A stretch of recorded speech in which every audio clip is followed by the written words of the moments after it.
Hola, soy Gilberto Arellano y hoy vamos a hablar de 1994. Como su nombre lo indica, este movimiento fue llevado a cabo por el grupo armado el Ejército Zapatista de Liberación Nacional el 1 de enero de 1994. Fue a cabo en el estado de Chiapas y su grito fue el de la justicia y la reivindicación de los derechos de los pueblos indígenas.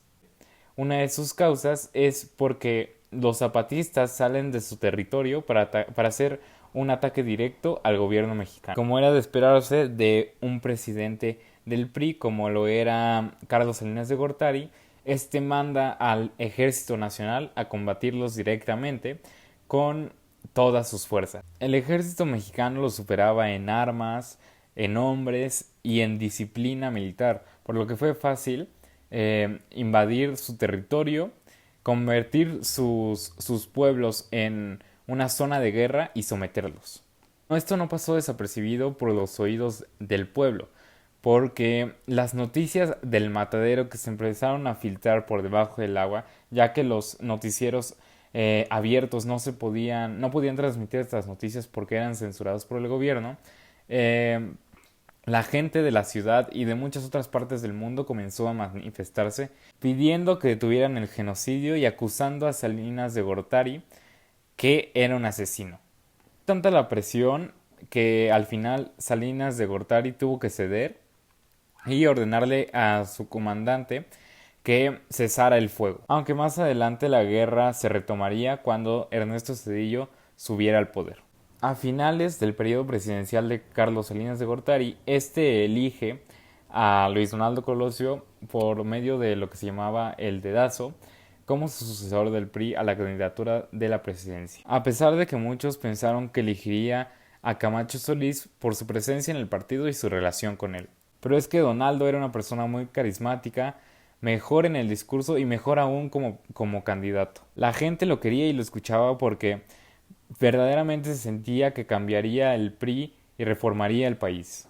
Ese momento nunca llegó porque fue asesinado el mismo año de 1994 durante su campaña presidencial. Esto le da tintes tristes y distintos a las elecciones porque nunca había sucedido. Pero nada más muerto Colosio, el PRI elige a otro representante para no perder la carrera presidencial. Nuevamente, cualquiera pensaría que Camacho Solís era el relevo natural, justamente porque antes se había salido del gabinete para poder aspirar a esa presidencia. Sin embargo, no es así y el PRI elige a Ernesto Zedillo, quien fue el presidente de campaña, el jefe de campaña durante la campaña de Luis Donaldo Colosio. A su lado compitieron Diego Fernández Ceballos por el Partido Acción Nacional, Cuauhtémoc Cárdenas por el Partido de la Revolución Democrática y Cecilia Soto por parte del Partido del Trabajo. Pero como bien se conoce, el PRI robó nuevamente las elecciones y Ernesto Zedillo quedó como presidente. Aunque eso no le quitó la polémica porque se habló mucho que fueron las condiciones las que lo llevaron allí. No fue por sus propios méritos.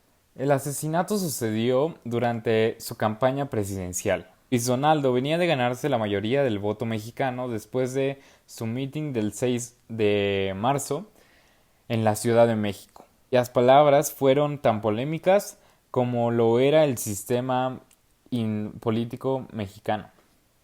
Y al parecer sus palabras no fueron bien recibidas porque se dice que su asesinato que sucedió en Lomas Taurinas el 23 de marzo de 1994 eh, fue ordenado por los altos mandos.